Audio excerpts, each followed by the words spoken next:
तो फिर आपका क्या होगा कि आपके 10 नंबर कटेंगे। तो हर साल के आप 5 नंबर अपने मेरिट में से माइनस करते जाएं। फील्ड चेंज करने की बात है, एडमिशन अप्लाई करने की बात है, सब तो ये स्ट्रिक्टली बैन कर दिया है स्कैप की पॉलिसी के तहत। पहले ऐसा होता था कि आप इजीली कर सकते थे ये सारी चीज़ें, इसमें से काफ़ी ज़्यादा चीज़ें, लेकिन अब स्ट्रिक्टली बैन है ये। कोटा एलिजिबिलिटी सर्टिफिकेट भी साथ ही देना होगा।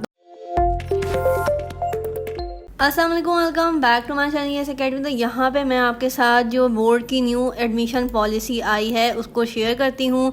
इससे पहले भी जो मेरी रीसेंट वीडियो है मेरे चैनल पे मौजूद है, उसका लिंक डिस्क्रिप्शन में भी मौजूद है। स्कैप के रिलेटेड मैंने हर चीज़ डिटेल से ऑलरेडी बताई हुई है, लेकिन यहाँ पे मैं एडमिशन पॉलिसी दोबारा से एक दफ़ा रिव्यू करवा रही हूँ। उसकी वजह यह है कि मेरे पास बहुत ज़्यादा कमेंट्स आ रहे हैं कि क्या हमारा एडमिशन हो सकता है, अगर हमारा 9 में सप्ली है तो हमारा एडमिशन हो जाएगा, उसके अलावा हम 10 की बेस पे एडमिशन ले सकते हैं या नहीं ले सकते, उसके अलावा फर्स्ट ईयर रिपीट करनी हो तो हम एडमिशन ले सकते हैं या नहीं ले सकते, उसके अलावा प्राइवेट कैंडिडेट के लिए क्या पॉलिसी है। तो मैं हर चीज़ को दोबारा से यहाँ पे रिव्यू करवा देती हूँ आपको। बहुत छोटी सी वीडियो होगी, और अगर आपने डिटेल वीडियो देखनी है तो ऑलरेडी मेरे चैनल पे मौजूद है, आप जाके देख सकते हैं। फॉर्म किस तरह से फिल करना है और एडमिशन पॉलिसी कैसे देखनी है, कॉलेजेस कैसे फाइंड करने हैं अपने मेरिट के लिहाज से, अपने जोन के लिहाज से, हर चीज़ को मैंने वहाँ पे बताया हुआ है। तो चलते हैं एडमिशन पॉलिसी के ऊपर। तो यहाँ पे ये 11 पेज की PDF फाइल है, आप इसको डाउनलोड भी कर सकते हैं। और क्योंकि आपकी स्कैप की जो पॉलिसी है, एडमिशन जो है वो कॉलेज के वो अलग पॉलिसी के अकॉर्डिंग हो रहे हैं। इससे पहले की जो एडमिशन पॉलिसी थी, यानी कि उससे पहले जो एडमिशन होते थे 11th क्लास के कॉलेज के रिलेटेड, खासतौर पर गवर्नमेंट कॉलेजेस के रिलेटेड, तो वो अलग तरीके से होते थे कि आपने एक में अप्लाई किया, अगर आपका मेरिट अच्छा नहीं आया तो आपने उसी वक्त फील्ड शिफ्ट कर ली। लेकिन अब जो स्कैप की न्यू पॉलिसी आई है उसमें बहुत ज्यादा चेंजेस कर दी गई हैं, स्ट्रिक्ट पॉलिसी आई है, तो आपने इसको बहुत डिटेल से देखना है। तो सबसे पहले हम देख लेते हैं पेज नंबर 4 पे, अगर आप अपने पास भी खोल लेंगे तो ज्यादा अच्छा हो जाएगा PDF। तो ये है हमारे पास एलिजिबिलिटी क्राइटेरिया। इसका मतलब क्या होता है? इसका मतलब ये होता है वो स्टूडेंट जिनको एडमिशन मिल सकता है,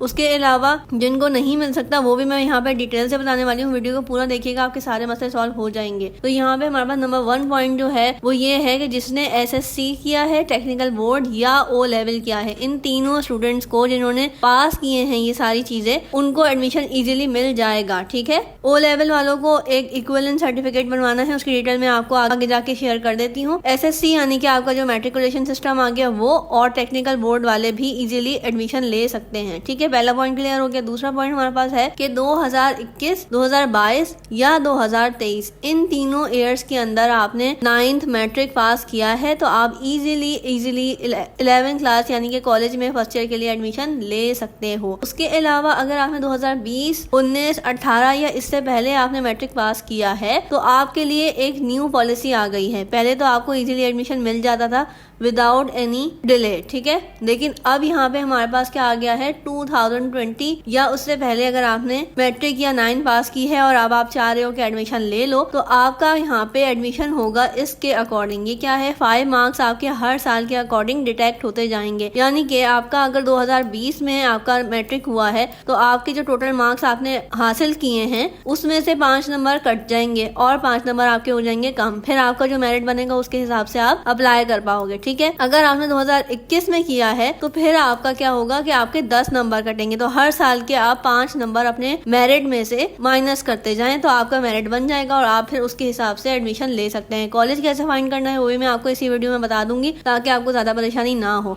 आपने अपने मेरिट और जोन के हिसाब से ही सारी चीजें करनी है। ठीक है, अच्छा, अब वो स्टूडेंट्स ज्यादा गौर से बात सुने जिन्होंने O लेवल किया है। ठीक है, यानी कि कैम्ब्रिज बोर्ड से अपना एग्जामिनेशन पास किया है, तो उन्होंने क्या क्या करनी है, उन्होंने इंग्लिश और बाकी ये जो सारे ऑप्शनल सब्जेक्ट्स थे आपके, ये सारे आपके पास होना जरूरी हैं, अदरवाइज आप 11th क्लास में गवर्नमेंट कॉलेज में एडमिशन नहीं ले सकते। आई होप कि आपको ये बात क्लियर हो गई होगी। तीसरा पॉइंट भी क्लियर हो गया होगा। उसके अलावा IBC इस्लामाबाद, ये क्या है, ये उन स्टूडेंट के लिए है जिन्होंने किया है कैम्ब्रिज बोर्ड से अपना 9th मैट्रिक यानी कि O लेवल अपना पास किया है, तो फिर उनको एक सर्टिफिकेट बनवाना है, इक्विवेलेंट सर्टिफिकेट। ठीक है, वो बनेगा इस्लामाबाद IBC अथॉरिटी से। ठीक है, जो कि ये शो करेगा कि आपकी जो भी पढ़ाई है वो हमारे मैट्रिकुलेशन के सिस्टम के बराबर है। ठीक है, इक्विवेलेंट है। उसके अलावा अगर आपने इससे पहले कहीं कॉलेज में एडमिशन नहीं लिया हुआ तो आप इजीली एडमिशन ले सकते हो, आप एलिजिबल हो। उसके अलावा 7वें नंबर पे जो हमारी शर्त है वो है डोमिसाइल की शर्त, यानी कि आपका डोमिसाइल सिंध का होना चाहिए। जिनका सिंध का नहीं है और जिनका डोमिसाइल ही नहीं है उसको मैं आगे जाकर डिस्कस कर दूंगी,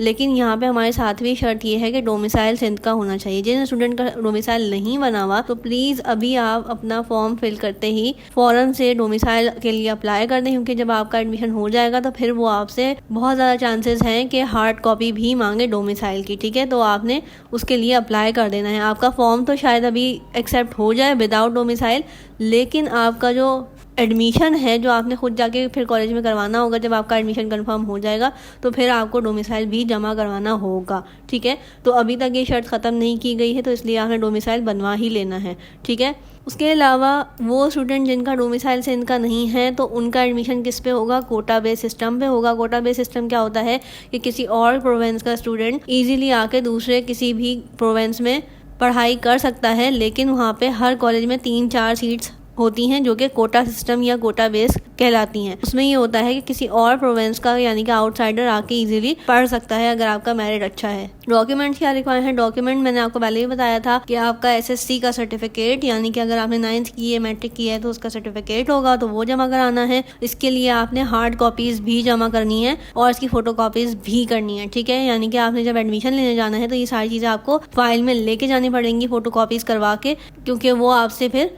मांगेंगे और फॉर्म में पेस्ट करेंगे, अटैच करेंगे। उसके अलावा नंबर 2 पे आपके पास डिटेल मार्क प्रोविजनल सर्टिफिकेट भी होना लाजमी है, जो कि आपने लास्ट एग्जाम पास किया है, यानी कि 9th मैट्रिक के बेस पे आपका प्रोविजनल सर्टिफिकेट बनता है।